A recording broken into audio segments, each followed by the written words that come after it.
मला म्हणे मी लग्न करीन तुझ्यासोबत. माझ्यासोबत त्यांनी जबरदस्तीने शारीरिक संबंध केले आणि मी नको नको म्हणता तरी त्याने माझ्यासोबत जबरदस्ती केली. मला माझा नवरा 3/5/2021 रोजी वारले होते.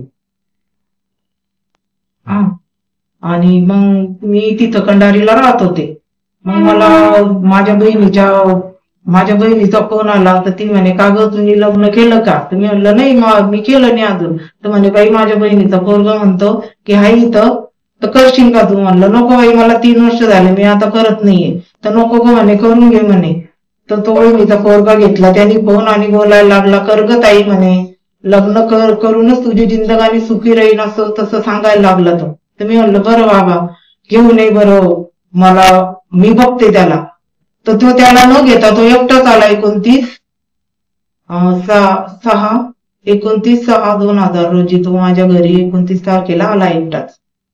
आणि मग रात्रभर राहिला. त्याने लग्नाचं मला हे देऊन आश्वासन देऊन मला म्हणे मी लग्न करीन तुझ्यासोबत. माझ्यासोबत त्यांनी जबरदस्तीने शारीरिक संबंध केले आणि मी नको नको म्हणता तरी त्याने माझ्यासोबत जबरदस्ती केली. आणि मी तुला सावरगाव येतो घेऊन लग्न करीन म्हणे आणि मग आपण पती पत्नीच होऊ. त्याचं नाव काय? त्याचं नाव सुनील विष्णू ढोमशे. कुठे राहतो तो? सावरगाव, तालुका निपाळ, जिल्हा नाशिक इथं राहतात. त्यांनी मला लग्नाचा आमिष देऊन मला घेऊन गेला आणि तिथं जाऊन त्यांनी अशाच घरामध्ये माळा टाकल्या आणि झालं म्हणे लग्न. आणि मग 6/10/2024 या तारखेला घेऊन तो लासनगावला गेला आणि तिथं यशवंत आयरे या वकिलासोबत त्यांनी नोटरी केली आणि त्यावर माझ्या सह्या घेतल्या. मला ते वाचूही दिलं नाही मला काही नाही. आणि म्हणे झालं म्हणे लग्न. मी त्या वकिलाला बोलली की का वकील साहेब याला का कोर्ट मॅरेज म्हणता का? तर म्हणे वे मार नीन मला असं तू कायदा शिकवते का म्हणे. तो असा बोलला. तर मला वाटलं की म्हणलं मी पण बघितलं म्हणलं कोर्ट मॅरेज. कोर्टामध्ये लग्न होतं तर जज सामने हार टाकता फोटो काढता आणि सिग्नेचर करायला पण फोटो काढून एक कॉपी त्यांच्याजवळ ठेवता एक आपल्याजवळ ठेवता असं म्हणून मी त्या वकिलाला बोलली तर मला तू कायदा शिकवते का? तो असा बोलला वकील. मग त्यांनी मला घरी आणलं. मग 3 महिने ठेवलं. त्यांनी जबरदस्ती माझ्यासोबत शारीरिक संबंध केले. मी नको नको म्हणता मला घराच्या बाहेर येऊ नाही देत होते. मला कोणाशी बोलू नाही देत होते. म्हणे मारताय म्हणे तू कोणती उच्च जातीची असा बोलायला लागला. ते सर्व त्याची बहीण संगीता भाऊसाहेब जाधव, त्याचा मेवना भाऊसाहेब रमनाथ जाधव, त्याचा मुलगा गौरव भाऊसाहेब जाधव उर्फ गणू त्याचं नाव. त्यांनी बी मला एकदम शिवीगाळ मारहाण करून माझ्याशी असे जबरदस्तीच करायला लागले होते. मग मी त्याला म्हणाले की मला भुसावळला घेऊन चाल. तर त्याने तो टाळत होता तरी मी त्याच्या फार माग लागत होती की मला भुसावळलाच घेऊन चाल. मग त्याने मला 2017 रोजी आणलं भुसावळला आणि ते गावाचं नाव अकलोद. इथं बाळू भाऊ चहाची टपरीच्या मागे त्यांचंच घर भाड्याने घेतलं तिथं ठेवलं मला.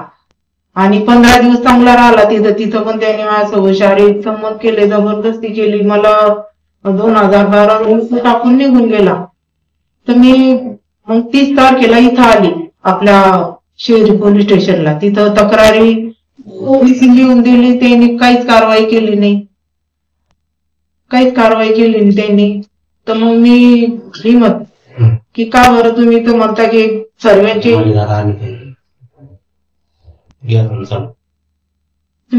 केस घेता. मी पण गरीब नाही माझं पण घेऊ शका तुम्ही. तर साहेब म्हणे हो म्हणे घेऊ म्हणे नंतर असे बोलले ते. आणि अजूनपर्यंत मला काहीच न्याय मिळाला नाहीये. मग मला हे दादा मिळाले यांनी मला सांगतो. तुम्ही तक्रार कुठे दिली ते? शेरी पोलीस स्टेशन. शेर पोलिसांना ते विकलं 21/6/2024 रोजी त्याने मला घेऊन आला भुसावळला. माझं ते कंडारीचं घर विकलं. विकणाऱ्याचं नाव विक्रांत अरुण वाघमारे यांनी माझं घर घेतलं. 45,000 आले.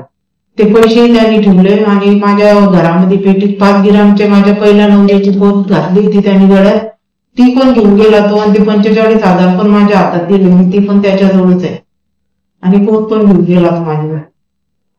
आता तुम्ही काय अपेक्षा करताय? मला अपेक्षा आहे की मला न्याय मिळावा आणि माझ्यासोबत म्हणजे माझं जे नेलंय ते पण मिळावं आणि मला एकदम माझ्या इज्जतची पूर्ण भरपाई भेटावा, बस हे म्हणते. दिलेली आहे. नाही घेतली. कोणत्या पोलीस स्टेशन? शेरी पोलीस स्टेशन. शहर पोलीस तक्रार घेतली नाही घेतली. मग कुठे काय करणार तुम्ही? तर पुढं मग मला तुम्ही कोर्टात दाखल केलं का? कोर्टात नाही केला अजून. अच्छा, मग तुम्ही